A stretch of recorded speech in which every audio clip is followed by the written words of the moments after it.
Crawford Station. Okay, how many homes is that? That's 600,000 homes. Wow, that's a lot. So, I mean, and you probably produce as much as the people need, as you just said.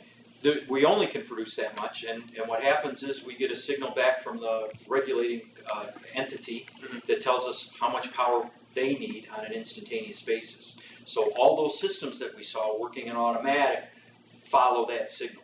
So when people try and conserve, cut down on things like our electric bill, different kinds of light bulbs, turning things off when they're not in use. I mean, what are we ultimately saving here? It makes a big difference. It means we don't have to generate enough, we don't have to build enough to make a high capacity level, because as we know, power is mostly used during the daytime, and in the evening the power levels drop really low. So companies have to build for the high capacity. And if you had to build only for a smaller capacity, if there were more conservative ways to operate homes and businesses, that's a benefit to all ratepayers. Yeah, and we save what, coal? We save coal, we save money. Customers don't spend as much. Yeah, all good things.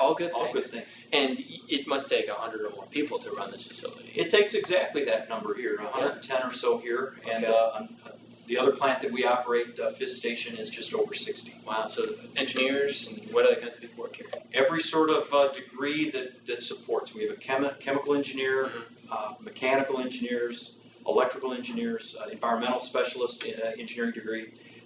All sorts of technical areas that we have to operate and maintain are represented by an engineering staff. How many plants in the city? In the city, we're the only 2 plants. And so Midwest Generation must be really committed then to working with the area around it to help get the engineers out there, maybe help us make some more engineers. Yeah, we pride ourselves where we have 6 or 8 engineers that tutor at local communities. Okay. And they tutor math and science. Hey. Because math and science sometimes seems hard to overcome and hard to learn. However, with the right support, we feel we're helping. And clearly we need that sort of training to run a facility like this. Definitely. There's always a need for students with those backgrounds. Wow. Well, thanks a lot. I really appreciate all the time. Thank you so much, Bill. So if you want to save energy, you basically have 2 choices. You can either use less energy or be more proactive about the way you get your energy. I understand about conserving energy. There's a lot of things I can do. This compact fluorescent light bulb uses 13 watts of power compared to the 60 watts of power. Yeah, that's one way to save. Which is really good. So I can save energy by using less stuff in my house. It's going to be tough, but it's just a matter of discipline. Very good. So what do you mean about being proactive? What I mean is stay informed. Pay attention when you hear about these things on the news. For example, there are a lot of companies that are trying to change the way we get our electricity. Some of them are working on solar panels. Solar panels? Yeah. Now, is the city trying to get these solar panels? The city has several solar panels in place, and we'll talk with one of the groups that is actually doing some work with them. I'd like to see it everywhere. It'd be wonderful if we had panels on top of everybody's house in the city of Chicago. The contractor that we used has installed more than 1,000 solar thermal units around the Chicagoland area in the course of the last 20 or 25 years. And these are not, brand new technologies. They've been around for a while. Actually, you could probably call that technology centuries and centuries old. People have been using solar energy to heat hot water for years. We're using sunlight to make electricity. The panels themselves make electrical power by the light striking them and discharging electrons, and we capture those electrons and turn them into an alternating current and feed it right into our system.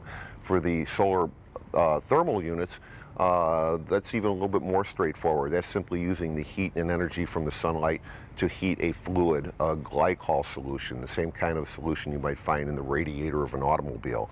And we use that solution and run it through a heat exchanger, and we heat our water that way. So I hope you have a good understanding what it takes to turn on a light bulb and save on your electric bill. Yes, I have a much better idea now. Thank you. Good. Do you also understand that the things you do to save not only help you with your own costs, but help us save resources as well? Yeah. Not only do I know to turn things off in my home, but to be more efficient with the things I consume. Wasted food is wasted energy. Exactly. Every time you save on the amount of electricity you use or the things that you consume, you're not only saving with your bill, but you are also helping our planet. Yes. Now I know what to do. Oh, good. Go out and spread the word. And think about this.